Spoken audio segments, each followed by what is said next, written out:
Welcome back to the Super Sentai Review, episode 155. Now, yes, it has been 1 month and I'd say a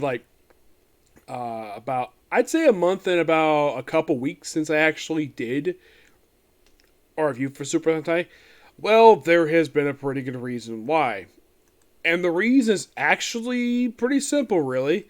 The reason is because I've been still doing anime stuff, really, light novels. Yes, that is 100% completely true. I have currently no light novels to read, though I'm going to pick up one probably next weekend, provided it's there. I hope so.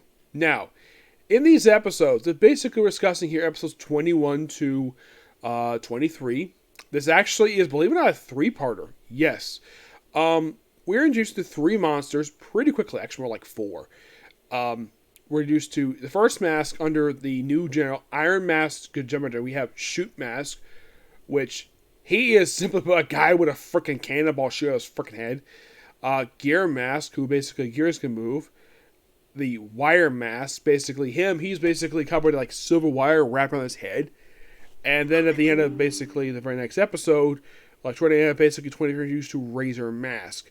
Yeah, that's something basically that they kept in common with Sun Halo, where they use monsters at the end of every episode. Yeah, this went on for a little while, but by the time they introduced the fifth monster after that, they pretty much stopped doing that. Yeah, and pretty much everything is at one point forward. Yeah.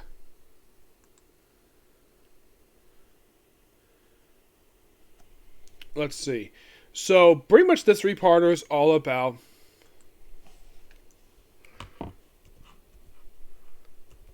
I'm just basically going to mention Discord, so it'll be just a minute.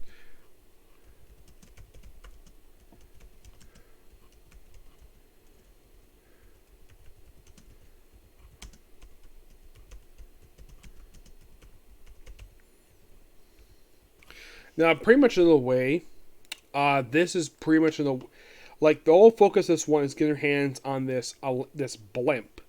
Yes, that apparently is responsible for sinking Atlantis. Which, that's probably the Japanese take on it. That it was a freaking blimp. And somehow this blimp was around 11,000 years ago. Even though it makes no freaking sense at all. Yeah, that's kind of the dumb thing about this. It is by far one of the most baffling decisions this thing made. So, we first have our particular monster where they try to get their hands on a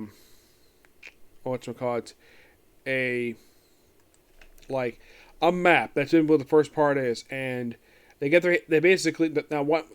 one half of them when they use the new monster, when they use the new general, and basically the whole plan is going to get their hands on the ship and cause destruction in Japan. That's simple, the reason for it. And it's interesting though the fact we actually have this done a three-parter, which I believe this was the first three-part of the entire series. Yes.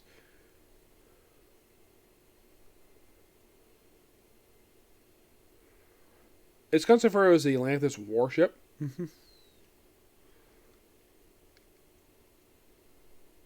Yeah. Oh, and fun fact, this actually was considered to be the very first multi-part series in the history of Super Sentai. Awesome. So, they kidnap Professor, and of course they do get their hands on the map. He of course, now here's the thing. The other half of the map, he had Blue Ranger got his hands on it, so to protect it. So, he sees the other half, he's like, wow, this is the general thing. Of course, he meets the Iron General. Though here's the thing, Iron General Mask basically is not met by the Gorenger at the end of the episode. That's what introduced to him and his next monster, which is Gear Mask. Yes, so they have fighting him, and of course they get their hands on both parts. Then the Rangers will get back the other one, and of course. This one's focused on Blue Ranger, this one, very heavily focused on him. Now you might be thinking, what's next to focus on? I believe it was, the second was focused on Yellow Ranger. And you might think, okay, what about the third part of the story? Basically, this focused on a little bit of, I would say, the Green Ranger. Yeah, that's kind of interesting, though. So, by the way, Black Cross Summer gets her hands on this warship at the end of part 1. And they have, and pretty much the next episode is destroyed, very next episode. And the professor has no problem being destroyed. He has no problem with it at all, which is kind of odd to say the least. He would think he'd be upset, but no, he has no problem with this at all. It's perfectly fine with him. So, I think it was in part 2, them kidnapping a bunch of kids and try to use it for Valoo, which, by the way, Valoo, that particular airship was actually missing in the last episode, episode 81. But here it's in 22 and 23, no problem. And I think in 22, basically, the Blue Ranger get injured, and in part 3, the ship itself gets damaged. One of the powers gets damaged. I'm presuming it gets fixed by next episode. Presumably, who knows? Though the ship ends doing a lot of damage to frickin' Tokyo. Like, a lot of power plants are destroyed. And I'm kind of like, wouldn't anybody be mad about this? Probably not. Who the heck frickin' knows? Yep. Though at the end of every one, basically, of course, the monsters are destroyed. And of course, when the destruction of the airship in part 3, the Iron Mask General Tamajan, he takes full responsibility for the failure of the operation. He basically is facing any punishment, and the Black Cross Pure just says, I hate the Go Rangers, destroy the Go Rangers, and I guess the Iron General's like, okay, bring in Razor Mask. And that sets up your very next villain for our next episode.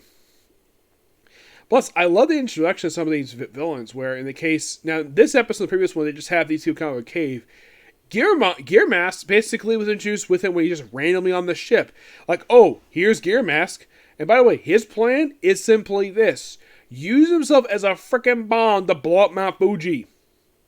Yes, seriously, that is his master plan. Though he's stopped by Yellow Ranger, of course. Now, what in the case of the third one? Hydrogen bomb. Apparently, below the place where they found the Atlantis warship. Also, apparently, I should also point out, though, the Black Ops Summer after they apparently took time to paint their frickin' logo on the balloon part of the blimp. Yeah. And they apparently also said the king of Atlantis was here. Yeah, I thought that was kind of confusing. Where apparently this underground temple. Now, here's the thing. This particular blimp was apparently put there 11,000 years prior to the events of the series. And this put behind a door that looks very modern. Yes, very much a modern door. Yeah, I basically questioned the science related to this thing. Yeah, but thanks for joining for the episode, but it's a really fun 3-parter, and I thoroughly enjoyed it. And you might be asking, now here's the thing, episode 7 was adapted for one of the Gorenger movies, with the exception of now you might be thinking, what about was this adapted for a movie? Nope. 6, 15, and 54, those were adapted for movies. This 3-parter, nope, was not adapted for a movie. I'm not really sure why, it just that it wasn't. Yep, and if you're curious to how far am I going to get with the batch episodes I am right now, I'm actually going straight to episode 42. Now, why am I going to stop there? Purely because the fact that it is, well, the end of the Iron Man Mask General. Yeah, it's his end, plus it's the end of his era. So I figured, though, why not stop there? And I will come back. And when I come back to the thing, I'm going to go from, my original plan was to do 43 to about, I think it was about 54. But I said I go 56 because I want to get through the replacement Go Ranger, Go Yellow episodes, which I'll get to the reason for that. And the explanation, I'll get to that later. But yeah, it's pretty much the particular review. Stay tuned possibly tomorrow for more reviews of this thing. And maybe some other anime stuff. Okay, next video. Bye.